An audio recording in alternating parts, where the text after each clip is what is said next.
Hello friends, दो दिल एक जान के आने वाले एपिसोड में आप देखेंगे कि अंतरा साहिब के साथ गाड़ी में फंस जाती है।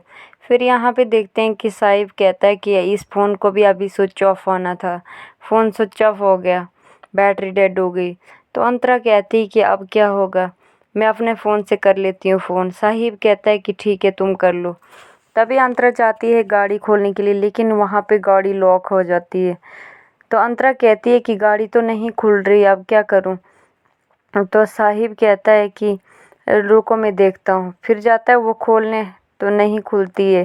तभी साहिब कहता है कि अब क्या करें, मेरा फ़ोन भी डेड हो गया और तुम्हारा फ़ोन भी अंदर लॉक हो गया और मेरी गाड़ी तो खुल नहीं रही है, चाबी भी अंदर रह गई है। तो अंतरा कहती है कि अब क्या करें, अब किससे मदद मांगे। तो साहिब कहता है कि तुम जाके प्लीज़ वहाँ पे बैठ जाओ, हम यहाँ पे किसी से हेल्प मांग लेंगे, कोई गाड़ी आएगी तो। अंतरा कहती है कि नहीं, मैं यहाँ पे ही खड़ी रहती हूँ, तुम्हारी कोई हेल्प कर दूँगी। साहिब हाथ जोड़ता है और कहता है कि प्लीज़, पहले ही तुम मेरी वजह से परेशान हो गई हो, प्लीज़ तुम वहाँ पे जाओ और बैठ जाओ। फिर अंतरा चुपचाप रहती है और साइड पे जाके चुपचाप बैठ जाती है। तभी साहिब देखते हैं कि गाड़ी के साइड साइड पत्थर लगाता है। अंतरा कहती है कि अब ये सब करने से क्या फ़ायदा है। तो साहिब कहता है कि पहले मुझे उधर तो आने दो, सांस तो लेने दो थोड़ा, फिर बताता हूँ। फिर वहाँ पे जाता है साहिब और कहता है कि मैं तुम्हारे पास बैठ सकता हूँ यहाँ पे क्या। अंतरा कहती है कि बैठ जाओ। फिर साहिब कहता है कि मैंने इसलिए पत्थर लगाए कि कोई आने जाने वाला गाड़ी रोके और हमारी मदद कर सके। यहाँ पे मधुमक्खी लगी होती हैं और साहिब क्या करता है, पत्थर उठा के उनको मार देता है। तो तभी देखते हैं कि जब मधुमक्खी उड़ती है तो अंतरा छुप जाती है। तो साहिब कहता है कि भागो। अंतरा कहती है भागना नहीं होता है, क्योंकि अगर भागोगे तो ये तब काटती हैं, छुप जाओ। फिर यहाँ पे देखते हैं कि साहिब कहता है कि बच गए हम। तब अंतरा कहती है कि वैसे मैं मधुमक्खियों से डरती नहीं हूँ। साहिब कहता है कि वैसे मैं एक बात पूछूं तो बुरा तो नहीं मानोगी। अंतरा कहती है कि पूछो। साहिब कहता है कि रघु में तुमने ऐसा क्या देखा, ना वो ज़्यादा पढ़ा लिखा है, ना उतना स्मार्ट है, ना उसका कोई आगे पीछे परिवार है, तो फिर तुमने क्या देखा उसमें। तो वैसे मधुमक्खियों से बहुत ज़्यादा डरता है। तो अंतरा कहती है कि मधुमक्खियों से बहुत ज़्यादा डरता है तो उससे क्या है फिर क्या है। तो मुझे रघु इसलिए पसंद है क्योंकि रघु बड़ों की आदर करना जानता है और छोटों से प्यार करना जानता है, इसलिए रघु मुझे अच्छा लगता है। तभी साहिब कहता तू तो बुरा मान गई, मैं तो ऐसे ही कह रहा था। तभी कोई गाड़ी वाला आया और वहाँ पे खड़ा होके साहिब ने अपनी गाड़ी खोली।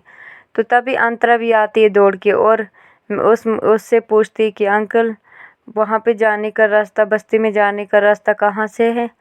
तो वो अंकल कहते हैं तुम तो गलत रास्ते से आए हो, यहाँ आगे से ही लेफ़्ट लेना था। तो अंतरा कहती है कि ठीक है। फिर वो वहाँ से अपनी गाड़ी में वापस चले जाते हैं। तभी साहिब आता है कि और कहता है कि तुम ठीक कह रही थी, मैंने तुम्हारी बात मान लेनी चाहिए थी। 5 साल में मुंबई के सड़क ये बहुत ज़्यादा बदल गई है, मुझे भी नहीं पता चला। तो तभी गाड़ी खोलते हैं और गाड़ी में बैठ जाते हैं। अंतरा अपना फ़ोन देखती है। तभी साहिब कहता है कि रघु ने तो बहुत ज़्यादा फ़ोन किए हैं, 12 मिस कॉल लगातार किए होंगे, पागल हो गया होगा। तभी क्या देखते हैं कि दोबारा रघु फ़ोन करता है और जैसे ही अंतरा फ़ोन उठाती है, साहिब फ़ोन छीन के ले लेता है और कहता है कि तुम टेंशन मत लो, अंतरा मेरे साथ है और ठीक है। जब हम बस्ती में पहुँचेंगे तो तुम अंतरा से उधर ही बात कर लेना, अभी हम गाड़ी में हैं। तभी फिर साहिब फ़ोन काट देता है और अंतरा से कहता है कि तुम्हें बुरा तो नहीं लगा, ये सब तुम्हें ऐसा तो नहीं लग रहा है कि ये सब मैंने जानबूझ के किया है। अंतरा कहती है कि ऐसा नहीं है। तभी रघु को बहुत ज़्यादा गुस्सा आता है और मुक्का मारता है गाड़ी को। तभी मुस्कान परेशान होकर देखती है रघु को। फिर साहिब कहता है कि मैंने ये सब जानबूझ के नहीं किया। तुम ये नहीं समझना कि मैंने तुम्हारे साथ ये सब जानबूझ के किया है कि अंतरा कहती है कि नहीं, मैंने कब कहा कि तुमने जानबूझ के किया है। तो फिर वहाँ पे पहुँच जाते हैं बस्ती में और जैसे ही गाड़ी से अंतरा उतरती है तो रघु बहुत ज़्यादा गुस्से में होता है। तो अंतरा चुप रघु को देखती है और डर जाती है। रघु भी चुपचाप साहिब को देखता है। जब साहिब गाड़ी से नीचे उतरता है और रघु के पास जाता है और कहता है कि टेंशन मत ले, मेरे साथ ही थी अंतरा, और तुम उससे डांटना नहीं क्योंकि मुझे बुरा लग जाएगा। ये मेरे साथ इसलिए थी क्योंकि तेरी खटारा गाड़ी रास्ते में ही ख़राब हो गई थी, क्योंकि एक अकेली लड़की वहाँ पे क्या करती, इसलिए मजबूरन मुझे अंतरा को लिफ्ट देना पड़ा। इसलिए तो इसे डांटना नहीं क्योंकि मुझे बुरा लग जाएगा। ये सब सुन के रघु आगे बढ़ता है और कहता है कि रघु कुछ नहीं कहता। साहिब कहता है कि तू चुप क्यों है, कुछ क्यों नहीं बोल रहा है। तो रघु फिर भी उसके साथ बात नहीं करता है। तो साहिब कहता है कि मैंने वो जानबूझ के नहीं किया था कि मैं इसको साथ में लेके जाऊं, इनकी गाड़ी ख़राब हो गई थी इसलिए मैंने कहा था। फिर अंतरा को कहता है कि अच्छा मैं चलता हूँ, शाम को मिलते हैं। यहाँ पे देखते हैं कि रघु कहता है कि चलो वो ब्यूटी पार्लर की चाबी लेके आओ। तो बच कहता है कि तुम यहाँ पे रहो, अंतरा के साथ बात करो, हम चले जाते हैं। तो रघु कहता है कि अब तुम बताओगे कि मैंने क्या करना है। यहाँ पे मुस्कान कहती है कि प्लीज़ तुम अंतरा के साथ बात कर लो।